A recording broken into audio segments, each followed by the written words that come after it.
Si les communes et les incompétences sont en première ligne avec l'État en matière de prévention de la délinquance, la région détient néanmoins une compétence majeure dans le continuum de sécurité puisqu'elle a sous sa responsabilité la formation des personnes détenues et sous main de justice depuis le transfert de cette compétence aux régions avec la loi du 5 mars 2015 sur la formation professionnelle. Pourtant, les politiques de réinsertion sociale et professionnelle sont des volets essentiels et déterminants de la politique de prévention de la récidive. Plus de la moitié des personnes détenues se situent au mieux à un niveau de fin d'études primaires et ne disposent pas de réelle qualification professionnelle. Le taux d'illettrisme de la population détenue est d'environ de 10,9%, bien supérieur à la moyenne nationale. Les sortants de prison sont confrontés à une série d'obstacles et de difficultés qui compromettent encore leurs chances de réinsertion. Isolement social et familial, difficulté d'accès à un logement, 16% des sortants n'ont qu'une solution précaire d'hébergement et 6% n'en ont aucune.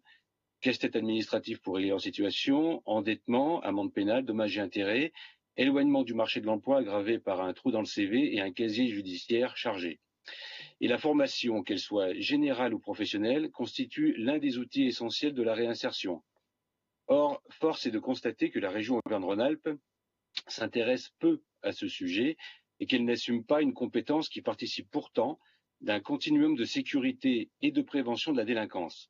Notre région ne s'est pas dotée de politiques spécifiques sur la formation professionnelle des personnes détenues qui relèvent pourtant de sa compétence. Pour preuve, la région Auvergne-Rhône-Alpes a financé une formation pour seulement 8,41% des personnes détenues contre 24,6% en Occitanie et 24,20% dans les Hauts-de-France. Ces deux régions sont au-dessus des objectifs du gouvernement en matière de formation des personnes détenues qui sont fixés pour l'année 2020 à 22% des détenus devant bénéficier d'une formation professionnelle.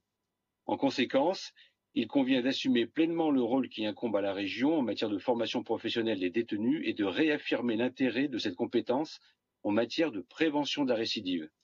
Donc, nous vous proposons d'ajouter un point 1.3 rédigé comme suit. 1.3. De mettre en œuvre une politique ambitieuse de formation des personnes détenues pour atteindre l'objectif national de 22% des détenus devant bénéficier d'une formation professionnelle dans le but de prévenir la récidive et d'assurer la réinsertion sociale des personnes sous main de justice. Cette politique devra être mise en œuvre en collaboration avec l'administration pénitentiaire et Pôle emploi. Je vous remercie.